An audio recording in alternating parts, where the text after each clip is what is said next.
केंद्रीय इस्पात सह ऊर्जा मंत्री फग्गन सिंह कुलस्ते शुक्रवार को जमशेदपुर शहर पहुंचे, जहां उन्होंने सोनारी स्थित ट्राइबल कल्चर सेंटर एवं दोराबजी टाटा पार्क का भ्रमण किया। ट्राइबल कल्चर सेंटर में उन्होंने झारखंड राज्य के इतिहास एवं संस्कृति की झलक को बारीकी से जाना, जिसके बाद उन्होंने दोराबजी टाटा पार्क का भ्रमण किया और सर दोराबजी टाटा एवं महाराबाई टाटा की जीवनी को जाना। वहीं बातचीत के क्रम में उन्होंने कहा कि टाटा घराना हमेशा ही देश की तरक्की में अहम भूमिका निभाते आया है।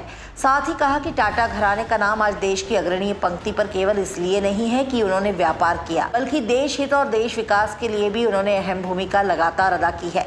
वहीं उन्होंने कोरोना काल के दौरान स्टील उद्योगों में हुए नुकसान व मजदूरों की छटनी के सवाल पर कहा कि कोरोना ने 1.5 वर्ष तक स्टील उद्योगों पर अपना प्रकोप बनाए रखा। अब धीरे धीरे फिर से इसे पटरी पर लाया जा रहा है। सरकार की तरफ से कई योजनाओं के माध्यम से स्टील सेक्टर की कंपनियों को मदद की जा रही है, ताकि वे जल्द से जल्द फिर से बेहतर स्थिति में पहुंच सके। वहीं सरकारी उपक्रमों के निजीकरण के सवाल पर उन्होंने कहा कि सरकार चाहती है कि निष्क्रिय हो चुके इकाइयों को पुनर्जीवित किया जाए, जिस कारण ऐसी प्रक्रिया लाई जा रही है। इसमें सरकारी व निजी तंत्र मिलकर उक्त तमाम इकाइयों को बेहतर ढंग से संचालित करेंगे। उन्होंने कहा कि निजीकरण के मुद्दे पर लोग रोजगार की समस्या आने का दावा कर रहे हैं, जो कि बिल्कुल गलत है। इस प्रक्रिया में तमाम उपक्रमों को बेहतर ढंग से चलाया जाएगा और किसी का रोजगार जाएगा नहीं, बल्कि रोजगार के नए आयाम खुलेंगे। आज स्टील का जितना योगदान है, हम धीरे धीरे उस रिक्वायरमेंट को भी हम पूरा कर पाएंगे। हाँ, जरूर है कि जितनी ज़रूरत है उतना हम नहीं कर पा रहे, परंतु हम उसके करीब पहुँच रहे हैं। सरकारी इकाइयों को निजीकरण की बात हो रही है और सवाल उठ रहे हैं कि सरकार जितने भी सरकारी इकाई है, कई ऐसी कंपनियां हैं, औद्योगिक है, क्या इसमें क्या है, मॉडर्नाइजेशन की एक प्रक्रिया है और हम धीरे धीरे इस दिशा में आगे बढ़े हैं।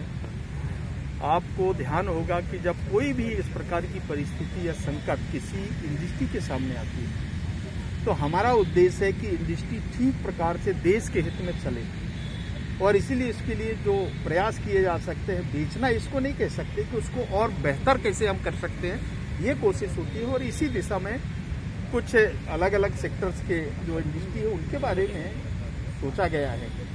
उसमें क्या होगा नहीं होगा, परंतु कुल मिलाकर के जो एक प्रकार के बीमार हैं, हम उनको स्वस्थ करना चाहते हैं और आगे बढ़े, प्रोडक्शन हमारा बढ़े, ये एक कल्पना है और इसको लेकर के हम आगे कर रहे हैं। मतलब हम लोग कह सकते हैं कि जो अस्वस्थ इकाइयां थी, उनको जीवित करने के लिए, पुनर्जीवित करने के लिए सरकार का प्रयास है। ऑर्गेनाइजेशन जैसा होता है उसको हम जिंदा करने का प्रयास कर रहे हो, चाहे आप चलाएं या मैं चलाऊं या सरकार कोई, तो इस प्रकार का उसको कहीं आप ये नहीं कह। जहाँ तक मैन पावर का सवाल है, हम उनकी चिंता हम कर रहे हैं। कोई किसी व्यक्ति को कहीं भी कोई तकलीफ नहीं होने वाली, जो जिस आयु तक वो सेवाएं दे रहे हैं मैन पावर के सेक्टर में, उनके साथ में कोई अन्याय कभी नहीं होगा, ये मैं कह सकता हूँ। और इसको हम लोग ध्यान में रखते हैं और इसको लेकर के ही आगे बढ़ते हैं। इंडस्ट्री में रोजगार को लेकर क्या आपकी योजना है? जो रोजगार घटे हैं, कैसे लोगों को उससे जोड़ेंगे?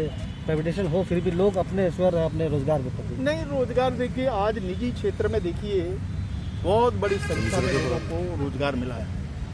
हमारे पास सरकारी तंत्र में जितना है उसमें तो हम करते ही हैं, परंतु प्राइवेट सेक्टर में भी बहुत बड़ी संख्या में लोग आज एम्प्लॉयमेंट के क्षेत्र में आगे बढ़े हैं और इसीलिए मिलजुल करके हम लोगों को एम्प्लॉयमेंट देना, ये हमारा लक्ष्य है। और इसमें देश के विकास में प्रोडक्शन एक बहुत महत्वपूर्ण भूमिका होती है, इस प्रकार के केंद्रों का, यूनिट्स का, और इसको लेकर के हम क्या और बेहतर कर सकते हैं ताकि कंटिन्यूटी बनी रहे, लोग उसमें काम करते रहें, हमको मैन पावर को रोके नहीं, जितना उसको रिक्वायरमेंट है, ज़रूरत है, उसको पूरा करते हुए आगे हम बढ़ें ताकि देश की तरक्की में हमारा योगदान बढ़े। ये हमारा एक प्रयास है। ठीक है, धन्यवाद। टाइम 8 झारखंड के लिए जमशेदपुर से वरुण कुमार की रिपोर्ट।